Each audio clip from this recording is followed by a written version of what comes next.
Okay, boys, here we go.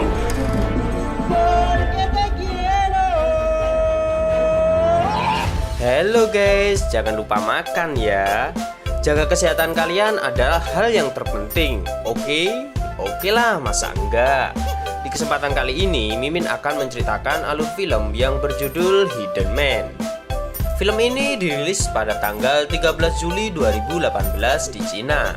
Tanpa banyakkan fafifu lagi, yuk mari kita menonton.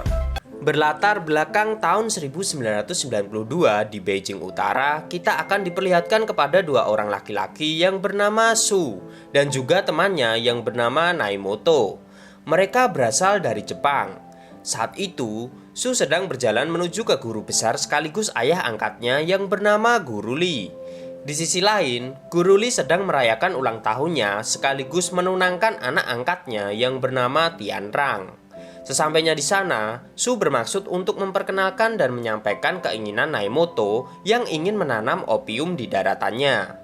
Akan tetapi sang guru menolak, sehingga Su terpaksa mengeluarkan senjatanya dan begitu juga Naimoto bersama-sama membantai semua orang yang ada di rumah itu. Kemudian dibakar untuk menghilangkan jejaknya. Setelah pergi, terlihat orang asing berkebangsaan Amerika bernama Handler sedang melintas di daerah itu dan melihat kebakaran dari jauh.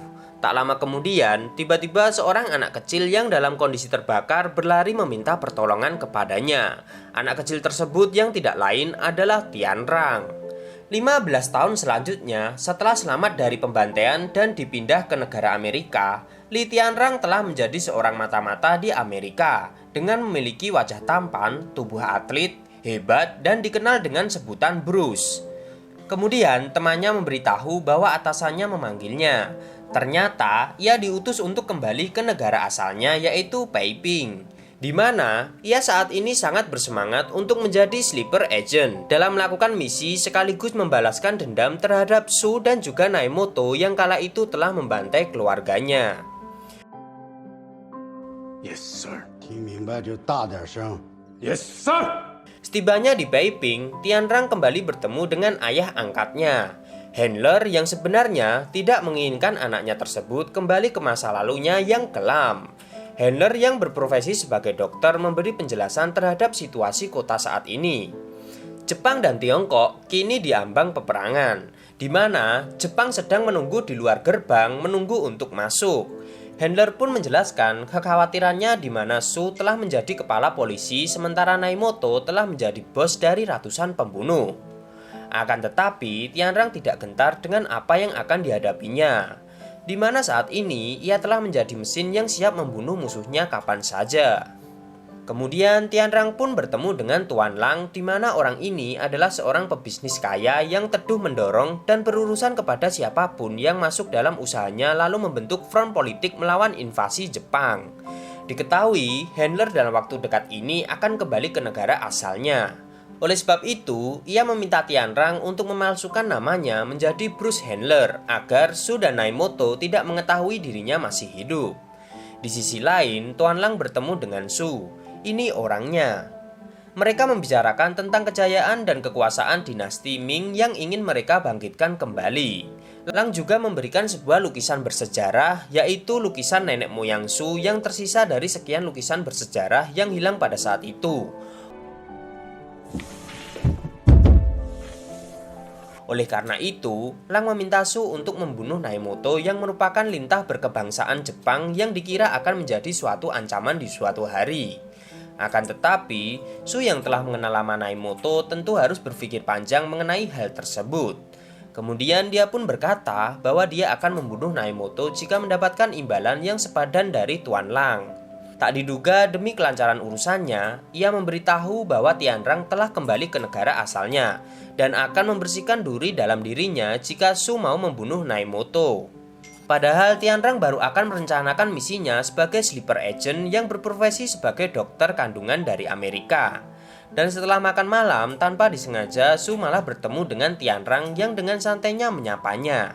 You just operated on a corpse. How dare you be shaking somebody's hands? Kemudian Tianrang pun diam-diam mengikuti Su dari belakang. Sementara Handler berdebat dengan Lang. Faktanya Lang ternyata adalah atasan Tianrang. 夫你不会给我捣这么大的乱吧？ Di tempat lain diketahui Tianrang gagal mendapatkan Su karena sutradara tidak mau filmnya berakhir begitu cepat. Keesokan paginya, Tianrang menjalankan kegiatannya sebagai dokter. Saat di rumah sakit, ia tak sengaja bertemu dengan Su. Sontak ia pun lalu berlari ke suatu ruangan, di mana saat itu ia bertemu dengan seorang wanita yang bernama Su Fengyi. Fengyi adalah sosok feminim yang menyukai Tianrang saat pertama kali bertemu dan dia juga merupakan kekasih Su. Setelah Fengyi pergi, Tianrang pun bergegas mengikuti Su yang terlihat pergi mengendarai mobil beserta kawanannya.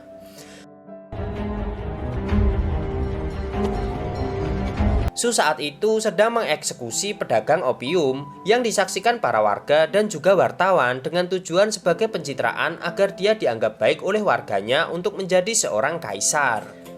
Beberapa saat kemudian, dia menceritakan hal tersebut kepada ayah angkatnya. Tianrang lalu menyadari bahwa membunuh Su tidak semudah yang ia bayangkan, di mana ia akan bermusuhan dan dianggap jahat oleh rakyat setelah membunuh Su tanpa bukti yang kuat. Handler dan Tianrang yang berniat ke makam gurunya tak sengaja melintas saat tentara Jepang sedang latihan di tanah teritorinya. Beruntung Handler mengeluarkan visanya untuk menunjukkan dirinya adalah warga negara Amerika, membuat komandan Jepang itu berpikir 2 kali untuk menembak Handler.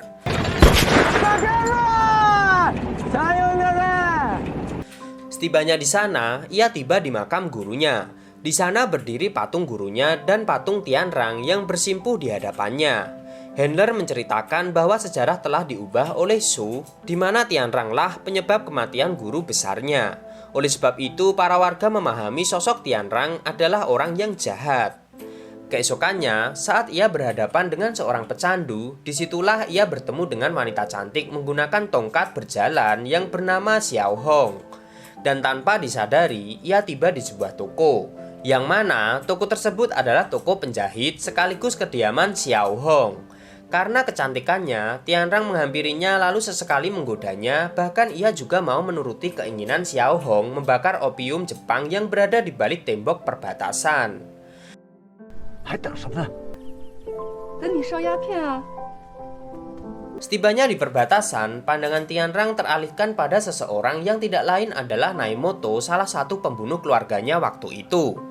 Diketahui Naimoto saat ini merubah dirinya menjadi seorang guru spiritual yang mengajarkan kegunaan Konfusianisme terhadap para pelajar Cina.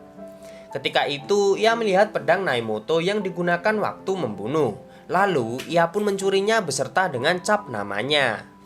Setelah mengambil pedang tersebut, Tianrang mencari ayahnya yang ternyata Fengyi telah menunggunya di ruangan tersebut. 你会帮我？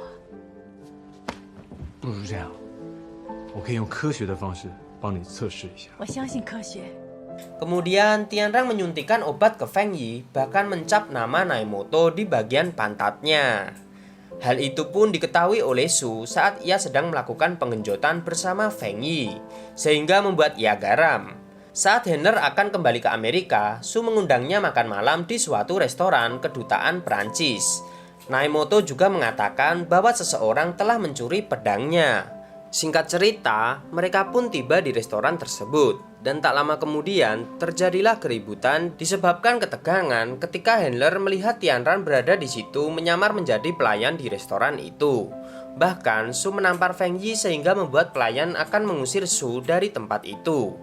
Fengyi mencoba meredam ketegangan tersebut, namun ketegangan pun berlanjut ketika Tianrang berulah.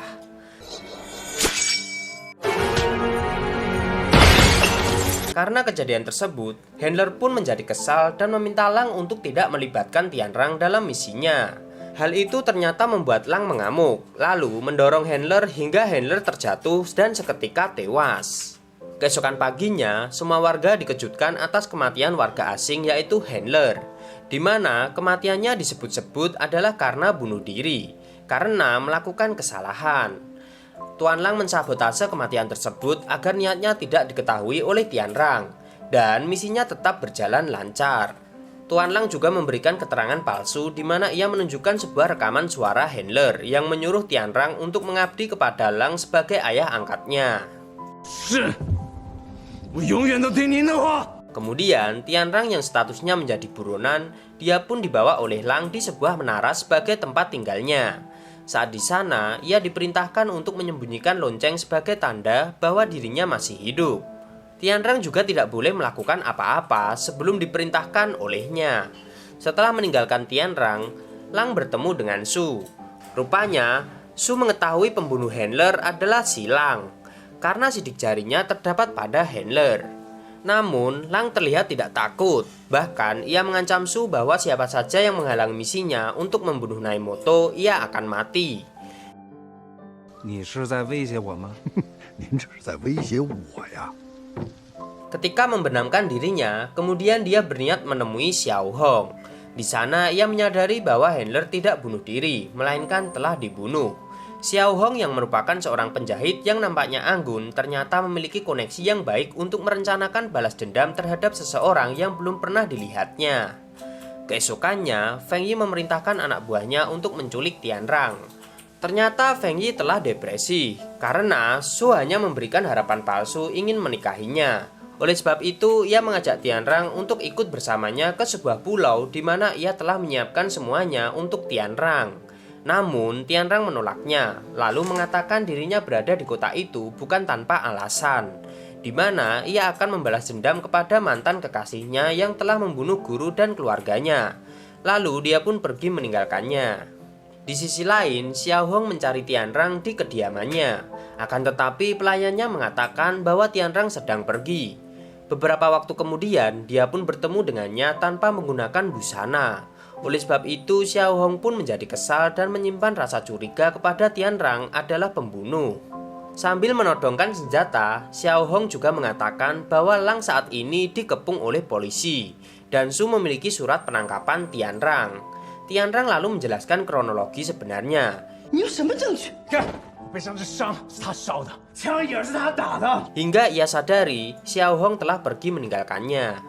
Keesokannya, Tianrang menemui Lang di rumah tahanan kala itu untuk menyelamatkannya.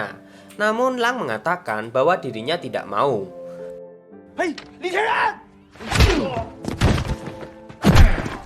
拖这儿来，快点！ Setelah Tianrang membunuh salah satu petugas, Lang juga meminta Tianrang untuk membuat keributan di luar. Dengan alasan semakin ribut di luar, semakin aman ayah berada di dalam tahanan itu. Tak lama Tianrang pergi. Su pun datang dan terlihat Lang mempunyai rencana lain dengan Su. Beberapa saat kemudian, Tianrang dihampiri oleh Xiao Hong di tempat persembunyiannya. Di saat itulah Tianrang beraksi untuk memberikan kejutan kepada Xiao Hong, yaitu menepati janjinya untuk membakar ladang opium. Membuat Xiao Hong senang dan mereka pun mantap-mantap. Akibat terbakarnya ladang haram itu, Jenderal Jepang pun mengamuk kepada Naimoto. 大量の軍備が必要となる倉庫1個分の破片がどれだけの軍備に相当するか分かっとるのか Hingga tak lama kemudian ia lalu menemui Lang. Dan di saat itu Naimoto memberikan daftar nama yang akan dibunuhnya, di mana di dalam daftar nama tersebut terdapat nama Su Xianlong. Lang mengatakan bahwa dirinya tidak mau berkhianat, sehingga membuat Naimoto mengancamnya bahwa dia bisa mengubah nama Lang menjadi pengkhianat saat itu juga, sambil memperlihatkan pertunjukan. 根本阁下，我枪毙了3名汉奸。Setelah itu, Su kembali memasukkan Lang ke penjara. Dan kali ini, Su tidak tahan ingin membunuh Tianrang, yang mana Su juga akan membunuh Lang jika ia tidak menyerahkan Tianrang kepadanya. Tak lama kemudian, mereka pun bersama Naimoto menyusun rencana untuk menjebak Tianrang di suatu pulau. Mengetahui hal tersebut, Feng Yi menghampiri Xiao Hong dan mengajaknya ke pulau tersebut untuk menyelamatkan Tianrang. Akan tetapi, Xiao Hong menolak ajakan tersebut. 他们要抓住李天然，或者枪毙了他。我说的是你。 Lalu, Lang membawa Tianrang ke pulau Jeddah di mana ia akan dieksekusi. Di perjalanan dia mengatakan hal sebenarnya bahwa dia hanya memanfaatkan Tianrang untuk mengadu domba Naimoto dan juga Su. Mendengar hal tersebut, Tianrang pun menjadi marah dan sempat ingin membunuhnya. 咱俩分开才有活路，快走！ Hingga akhirnya di suatu jembatan, Su dan Lang pun berjumpa. Su menanyakan keberadaan Tianrang, kemudian Lang telah mengatakan bahwa dia telah melepasnya sehingga terjadilah keributan di sana. Tianrang diselamatkan oleh Xiao Hong menggunakan motor. Dia membawanya ke rumah Naimoto. Karena Naimoto tidak berada di rumah, Xiao Hong pun meninggalkan pesan untuk menantang pertarungan pedang 1 lawan 1. Singkat cerita, tibalah hari di mana hari itu Tianrang akan berduel dengan Naimoto. Tianrang sempat tidak yakin akan dirinya. Beruntung ada Xiao Hong meyakinkan dirinya agar tetap pada pendiriannya yang ingin membalas dendam sejak 5 tahun yang lalu. Kemudian saat akan mengambil pedang, tak diduga beberapa komplotan telah menunggunya di bawah. Namun Tianrang dengan mudah menyelesaikan hal tersebut, dibantu oleh Xiao Hong. Beberapa saat kemudian ketika bertemu dengan Naimoto, Tianrang dengan percaya diri melawan Naimoto hanya menggunakan tangan kosong, sementara Naimoto menggunakan samurainya, dan hal itu cukup wow sekali. Setelah pertarungan itu, Tianrang tidak langsung membunuhnya, sementara Su di tempat lain dengan menggunakan tang ia menyiksa Tuan Lang. 我今天不干点畜生的事儿，我对不起你。把他的牙给我拔了！32颗，一颗不许剩。 Saat itu dia pun menghubungi Naimoto, namun karena tidak jelas dia pun mendatangi ke kediamannya. Tibanya di sana, ia pun dikejutkan dengan kondisi Naimoto saat ini. Disusul Tianrang yang tiba-tiba muncul hingga terjadilah pertarungan sengit di antara mereka. 想打死你的便宜你！咱们得用师傅教的本事。 Kemudian Su pun mengatakan bahwa Lang lah yang membunuh handler ayahnya, dan di saat itulah Su seketika tewas di dor. Setelah itu Tianrang menyelamatkan Lang lalu melarikannya ke rumah sakit. Di akhir film diketahui Feng Yi depresi karena di umurnya ke-70 tahun itu dia tak kunjung menemui jodohnya. Akhirnya dia memutuskan untuk maksudnya bunuh diri. Sementara Tianrang bertemu dengan Xiao Hong di atap rumah sambil memberikan sebuah jubah yang dibuatnya. Xiao Hong lalu mengatakan bahwa dirinya ingin menyelesaikan balas dendamnya yang ternyata dia telah mengetahui orangnya. Setelah ia menyelesaikannya, dia pun berjanji akan kembali kepada Tianrang untuk memberikannya enak-enak. Dan film pun tamat. Bisa disimpulkan, menurut Mimin sih ada beberapa pokok permasalahannya, di mana intinya adalah pembalasan dendam Tianrang kepada si pembunuh guru dan keluarganya. Dan dari keseluruhan peran aktornya, ya lumayan. Di mana juga terdapat mispengertian yang kurang dijelaskan, seperti alasan Lang membunuh handler. Untuk ending film yang ternyata Xiao Hong masih mempunyai urusan dengan urusannya. Jadi antara senang atau tidak, ya itu menurut Mimin. Kalau menurut kalian gimana? Tulis di kolom komentar. Pesan dari film ini adalah lakukanlah semua menurut hatimu dengan ikhlas meskipun itu burik.